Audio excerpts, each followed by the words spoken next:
What is up, folks? Welcome back to another edition of the Bibs Corner podcast. Oh man, last week we did, or not last week, I don't even remember when it was. I should probably pay attention to that, right? Last time I did Scream, I had my guy Tyler Lennon come on. We talked about the entire history of Scream. We got into some true crime stuff. It was a good conversation. We both ended up enjoying the movie at the end of the day. And I'm going to go ahead and say it, that the transition back to the Bibs Corner podcast for my movie and film content was clearly the right idea, because that Scream review is now my most viewed or most listened to movie related podcast. Um, so thank you guys for checking it out, first of all. And again, the transition away from the Have You Seen podcast back to Bibs Corner was clearly the right move. So I'm glad it's working out. And to continue to keep it working out, I got to keep putting out content, right? So again, it is your boy Bibs at Bibs Corner on Twitter, at Bibs Film for nothing but the movie stuff, and bibscorner.com for additional content and reviews, etc., so forth. So again, I mostly want to do this podcast with guests, but if a guest doesn't show up, I can't be. I don't have a co-host for that reason. I don't want to definitely be tied to somebody to get these out. So I am going to do this one solo, and it is, as you've seen, because you saw the title before you click play on this, Ozark season 4, part 1. The first 7 episodes of season 4 have been released, and I have to say this is the last season of Ozark, and it feels like a full circle moment for me, because one of the first pieces of written content on bibscorner.com was a review of season 1 of Ozark. It was actually the first television series I ever wrote a review for. It was August of 2017. And actually, you know what? I'm going to read that first review that I did for Ozark, if you'll indulge me real quick. Let me pull that up. Do I still have it open here? No. All right. Bear with me. I'm going to pull this up right now. And I'm glad I remembered that this is one of the first things I wrote, because I can see how far things have come for me in that regard. Like, this was before I was ever writing for Netflix Life or hiddenremote.com. Like, this was me starting to write content so that when I did start to try to write for other sites, I would have things to, like, samples basically. And this Ozark review is one of the samples that I sent. So give me 1 second here. I'm gonna pull this up. I had it up actually. I don't know what I just did. Um, let's see. Let's type in Ozark. She is. All right. Uh oh man, this is funny. And like, just listen to the things I was saying about this show. This was August 2nd, 2017. So almost 5 years ago. 4.5 years ago. So here we go. After watching Last Chance U season 2, I wanted to check out a new scripted series on Netflix. I had a few on my list, but had recently seen people on Twitter talking about how crazy the new show Ozark was. I thought I'd watch an episode, and if it was interesting, I'd add it to my list. I ended up watching the entire season. Let's get right into it. For the synopsis, the Birds and their teenage kids, Charlotte and Jonah, are, for all intents and purposes, an ordinary family with ordinary lives, except for the job of Marty, a Chicago financial advisor who also serves as the top money launderer for the second largest drug cartel in Mexico. When things go awry, Marty must uproot his family from the skyscrapers of Chicago and relocate to the Lazy Lake region of Missouri Ozarks.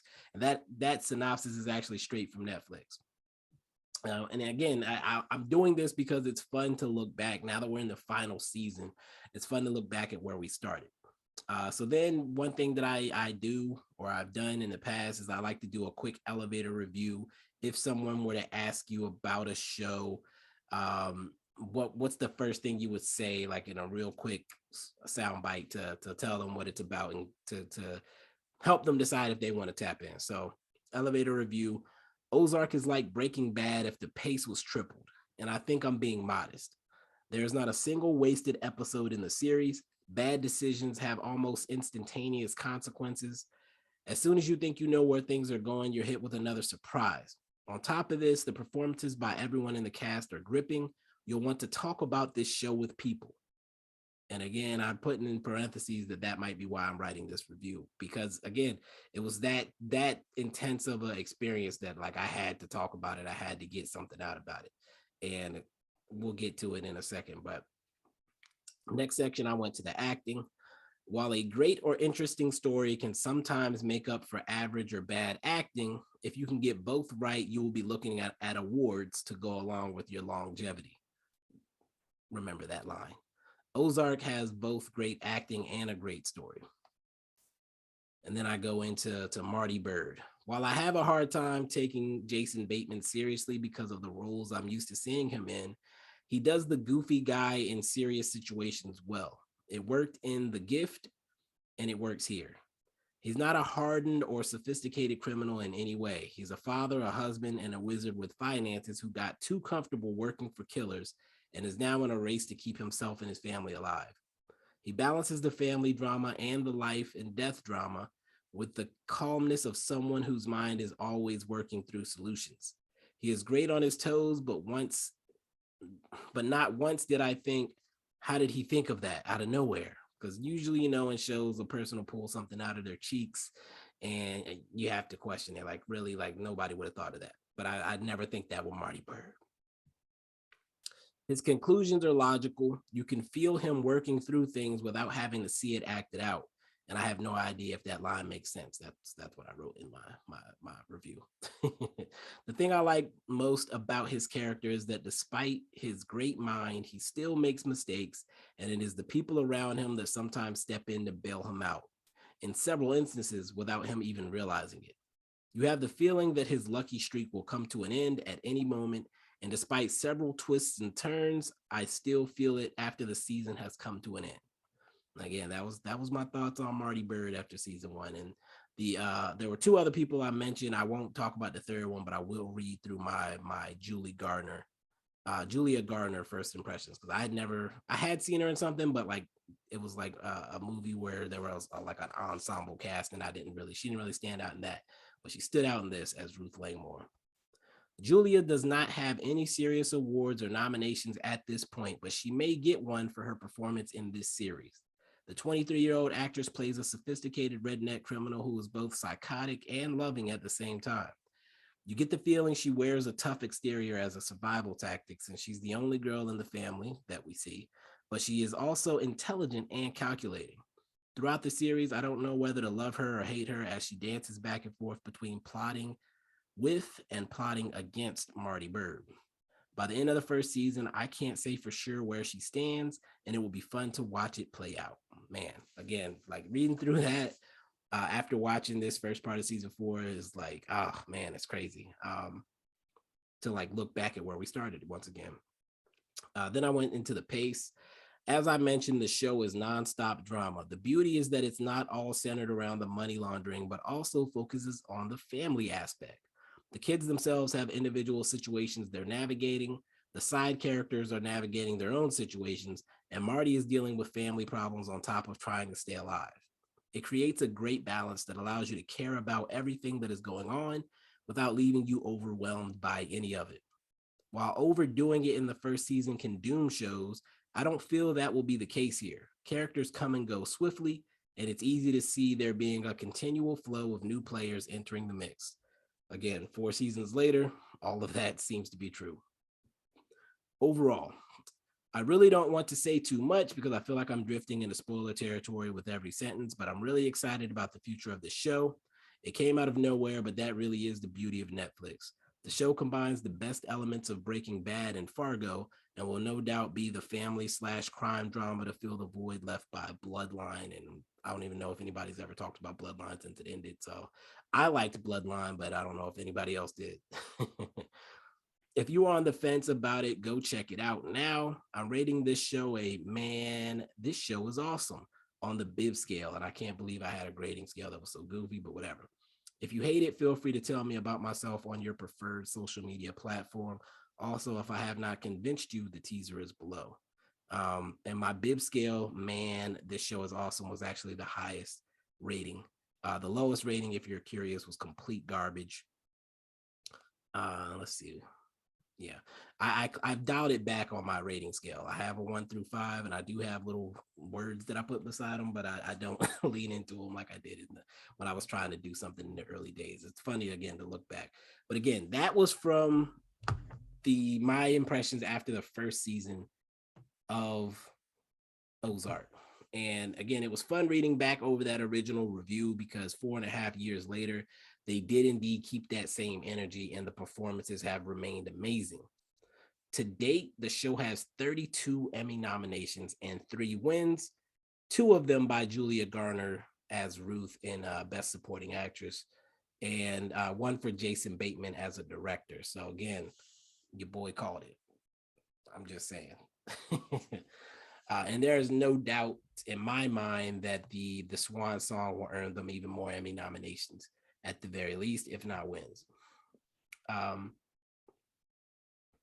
If you're listening to this review and you're not hip to the show, it's time to get started so you can enjoy the ride on the second half of the season, the final season with us. If you aren't caught up, if you started the show and you're not caught up, this is for you, Shad.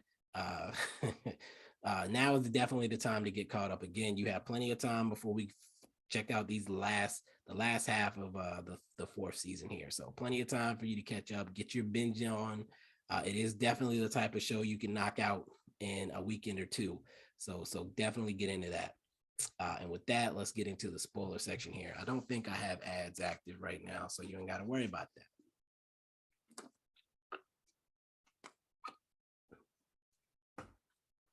All right. I'm going to leave that pause in there so you have time to click out of the episode if you don't want spoilers, if you haven't watched the show yet. So let's get into this first half of season 4, right? So the show starts with, let's go back. The last scene of season 3 was ridiculous. It was crazy. I think we all had the same reaction, if I recall correctly. And so you would expect the season to begin with picking up from where that scene left off, but that is not what they do. Instead, they put us in a car with Marty and Wendy and the kids in the back seat, and everybody seems fine. It looks like they're on the road. They're maybe going somewhere. They're feeling happy and joyful. But then an 18-wheeler crosses over into their lane, and Marty is about to crash. He swerves, and the vehicle flips several times. We have no idea what's occurring with the bodies in the van. Well, we actually do see them kind of slumped before the scene ends, and it says like previously, like it takes you back to how we got to this position. So when I saw that scene, my initial thought was, oh, the first half of the season is going to end here. That is not what happened, and that's okay. So now they show us that scene. We'll come back to that. And then they go back to where we left off at the end of season 3. Marty and Wendy surviving the cartel.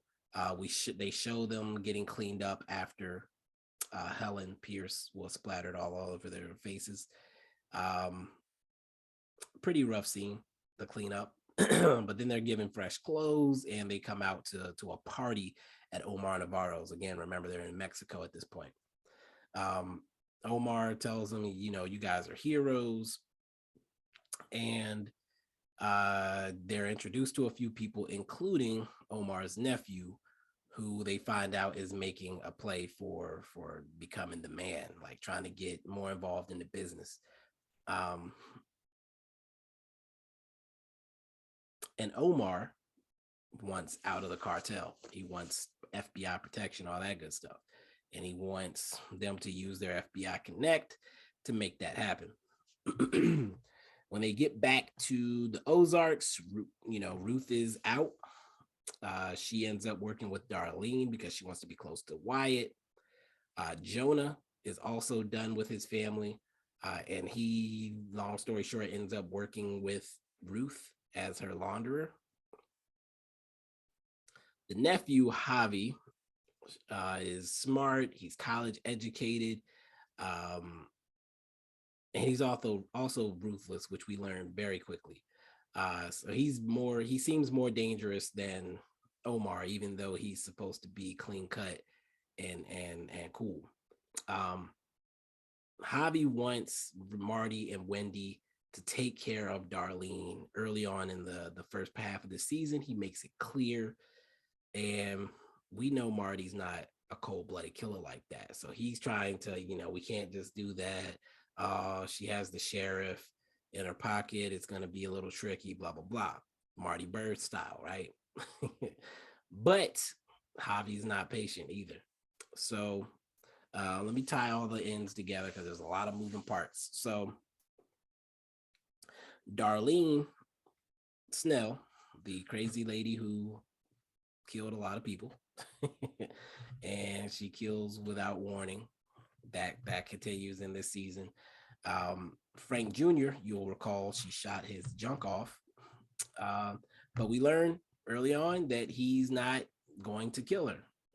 He's forgiven her despite what she did to him. And with that said, she tries to work with Frank Sr., who will not work with her for multiple reasons, but one of them being that she owes him $500,000. So, additional players, a new guy is introduced, a private investigator who is allegedly helping Helen Pierce's ex-husband. And Helen Pierce, again, is the lady who got her brains blown out in Mexico. Supposed to be helping her ex-husband or her husband, I should say, with the divorce proceedings, but he can't find her. So he's sniffing around the Ozarks, trying to figure out where she is. Again, this private investigator, we learn later, was a former cop. So he's not just a regular private investigator who got caught taking cocaine out of evidence. That's how he lost his job. That's why he's a private investigator. And allegedly, he's a really good investigator. So definitely not the type of guy you want sniffing around. As the season progresses, we see him learning different things about Marty and how they're operating.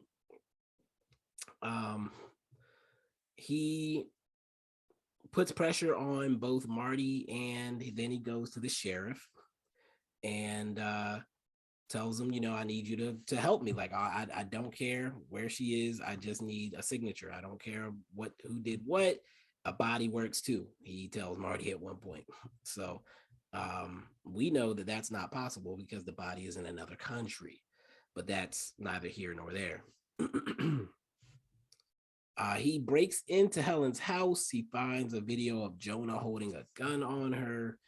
It's a whole situation. Wendy's brother, by the way, amazing performance by I can't remember his name. Now I gotta pull it up, and y'all are gonna wait while I do that. Doop doop doo. Let me pull it up. There she blows. Where are you, buddy? Where are you? There he is. Tom Pelfrey. Tom Pelfrey did an amazing job as Wendy's brother last season. So he's considered missing. Also, he shows up as well on the video in the house. And the private investigator says, you know what, I think the brother did it. And you guys are covering it up. And that's why he's missing. You sent him away somewhere after you found out that he did this. It doesn't help that he catches Marty cleaning up in the house. And why was Marty cleaning up in the house? Oh, because Javi was at the house, and the sheriff actually decided to go after the private investigator called him out and check on Helen while Javi was in the house. And Javi's like, hey, you're the sheriff, right? I can kill two birds with one stone. You're looking for Helen. You're also in Darlene Snell's pocket, and I want her dead. How about I just kill you? And now Marty can kill Darlene because the sheriff doesn't have her back. So he kills the sheriff right there in the house. No hesitation. And has Marty help him clean up. And also has Marty and Wendy get rid of the body, which Jonah sees them with the body of the sheriff, loading it into a truck. Again, this show is bloody and things happen very dramatically and very quickly. Oh my goodness, it's a lot. So again, the guy sees Marty cleaning up. This supports his theory that Wendy's brother killed um what's his name? Oh my god. Uh Wendy's brother killed Helen is his theory, and they're covering it up. So we know that's not what happened, but it's a very good theory, considering everything that he knows. Um, to recap all the major things that happened this season. First, Javi kills the sheriff. Ruth tries to do her own thing, knows she's in danger, um, but works with Darlene and Wyatt. When Darlene starts acting a fool, she kills a driver for a famous guy for no reason. He looked at her wrong or something, and her and Wyatt have to cover it up. Um, Later, Frank Sr. shows up at her house mad about his $500,000, and she kills him, and Wyatt has to cover it up. And Wyatt tells Ruth, man, she killed Frank Sr. The KC mob's gonna come after us. And Ruth is like, let's leave. Let's start a new life. We got to get out of here. And Wyatt seems all for it, but then he goes home and Darlene is hurt because Wendy, there's so many things happening in this show. I apologize if it feels like I'm rambling. Wendy has called Child Protective Services on her, and they're going to come take the baby. So when Wyatt gets there, uh, instead of leaving Darlene and leaving with his cousin Ruth and starting fresh, starting a new life, he proposes to Darlene. They get married. They come home. Javi is there. He kills Darlene. He apologizes to Wyatt, referring to him as whoever you are, and he kills Wyatt too. He wanted her dead. He got her dead, and he killed the witness. So Javi's not playing around by the end of the show. Next thing, let's see. So we killed Darlene. We got the nephew Javi killing her. We got Darlene's bodies taken care of. At the end of the show, the current problems are Ruth is now out for blood. As she comes over to pick up Wyatt to leave. Oh no, she comes back to say bye to Wyatt after the wedding, drop off a gift. She's accepted that he's not coming with her. But when she gets there, she hears the baby screaming. She goes in, she finds the bodies, she runs out pissed. And initially, she's headed to Kansas City to take out Frank Jr. because she thinks Frank Jr. finally did come back to pay off his father being killed by Darlene, which would make sense, but he had promised her that he wasn't going to do it, right? But he tells her, I didn't do it. I made the promise to you I wasn't going to kill her. I did not kill her. It wasn't me. So then she says, you know what? Maybe it was Marty Bird. Because Marty Bird had warned her that they were in danger, that they wanted him, or they wanted Darlene dead. The cartel wanted Darlene gone. And she pulls up on Marty full of rage. Darlene, Julia Garner did her thing in this scene. She was going bananas. Pulls the gun on Marty. Who did it? Where is he? Where they at? I need to kill him. Marty won't tell her because, that's Marty type stuff. But Jonah, we know he's not loyal, tells her it was Javi, cartel dude. So now she leaves out chasing down Javi. Now, the optics of a little girl, a young woman, I won't say little girl, a young woman chasing down a cartel boss is hilarious on the surface, But Ruth ain't no regular young lady. She's been underestimated at a lot of turns, and it has bit a lot of people. So again, the last time we see Ruth, she's peeling out in the truck, eyes full of rage, baby in the passenger seat, looking for Javi because she's trying to catch a body. Mm, mm. Man, look, I'll get back to Ruth later. The next part, Maya, the FBI agent. They had the deal set. Omar was ready to turn over everything, ready to put his nephew in jail, ready to shut down the cartel and be a free man. But the FBI lied. They tell him, go back, take back the reins. We need you to work for 5 more years. We need you to let us do a lot more bust and seizure to get some of this cash flow to the FBI. And Omar realizes, y'all want me to go back and kill my nephew and work for y'all for 5 more years, quote unquote. And then I'm never going to be free, basically. But he's got to do what he got to do, right? So he goes back to get on his plane. But Maya now is disgusted. She said, wait a minute. Why are we turning our back on this? Why are we not keeping our word? And the FBI is like, hey, we knew you were a goody two shoes, but we need you to get in line. That's not how Maya operates. So before Omar can go back, Maya comes in with the squad, pulls up on him at the airport, and she arrests Omar Navarro.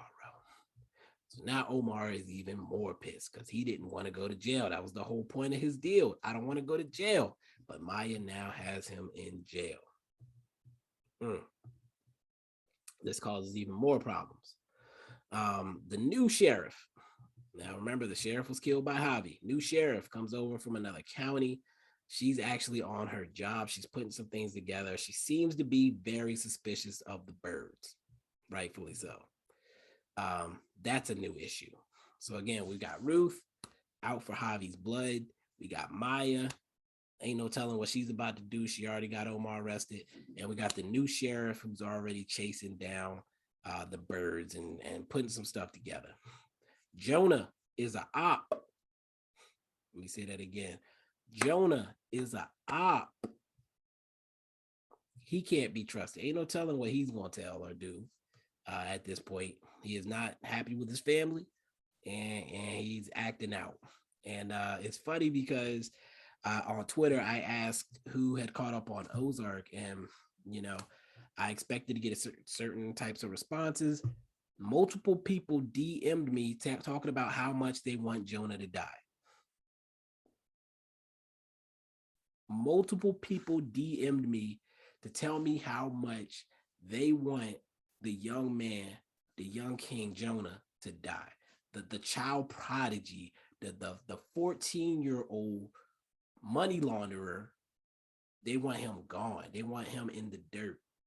And I thought it was hilarious. I thought everybody was on team Wendy had to die, but I didn't realize people were coming for Jonah's head. So that was hilarious to me personally, that everybody is like, Jonah gotta go. I don't care how. One dude said that he needs the worst things possible to happen to him.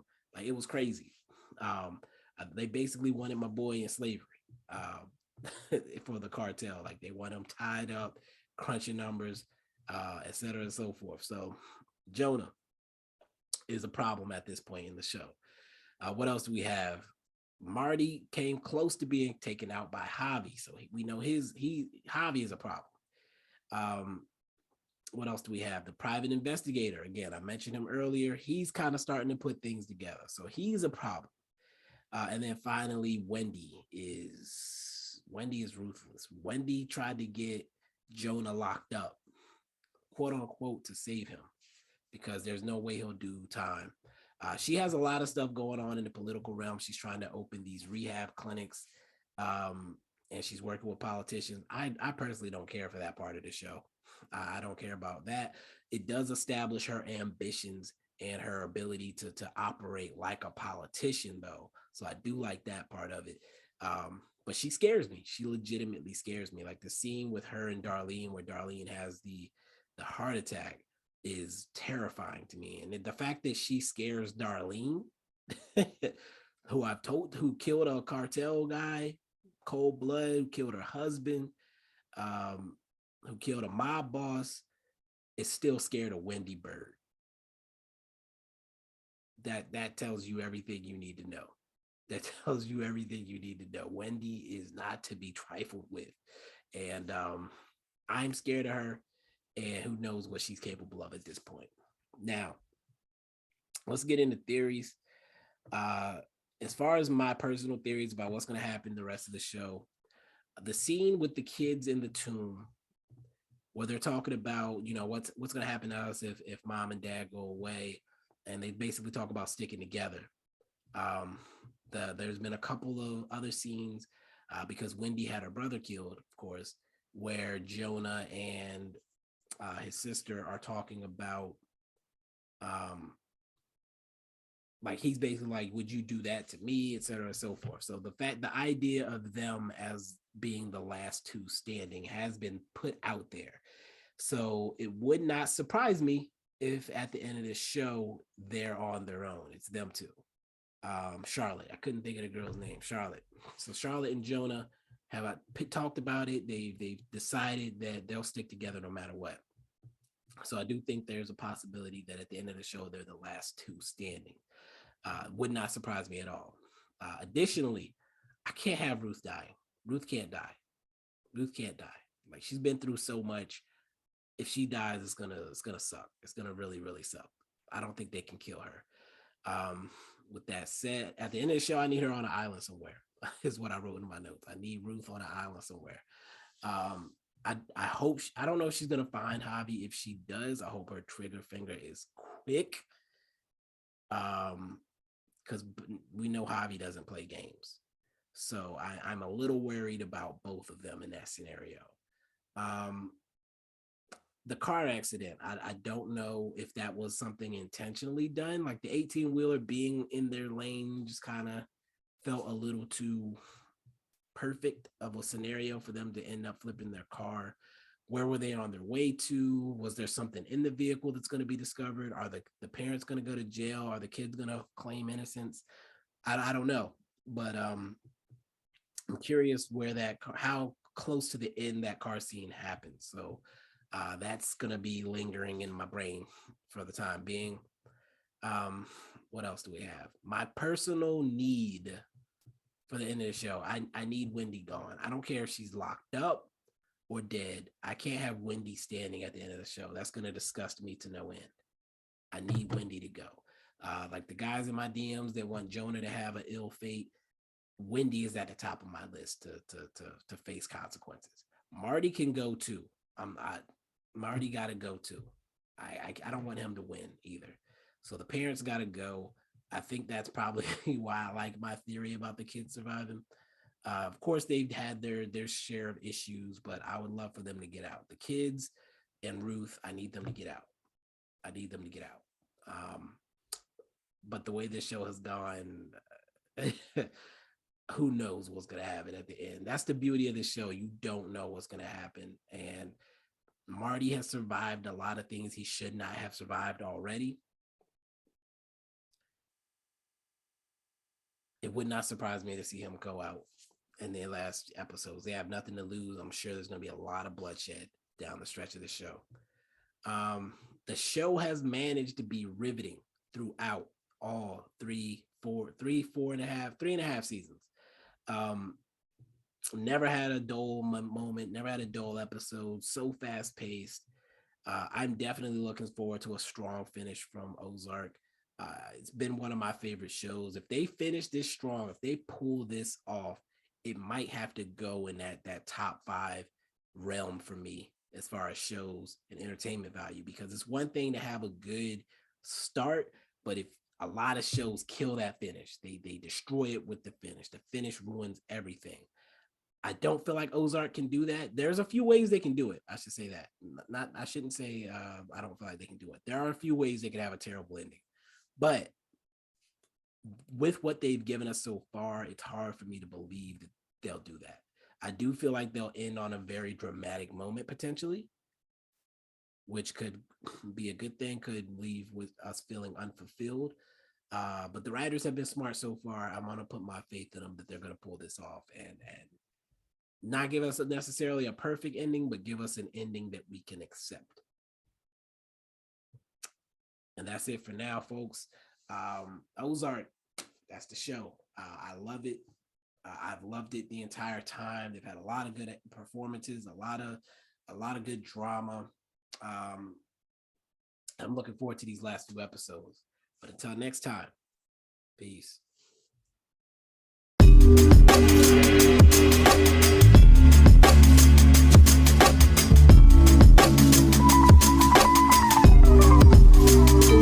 Wait. And this may sound completely different because I'm recording this from my phone, but I just listened back to the second half and I remembered something. Maya told Wendy that she still had a job for Marty at the FBI if he wanted it. Wendy never told that to Marty. Marty offers Maya a job as well later. And she looks at him, and I can tell she's wondering if Wendy even told him about the FBI job, but it doesn't come up in that scene.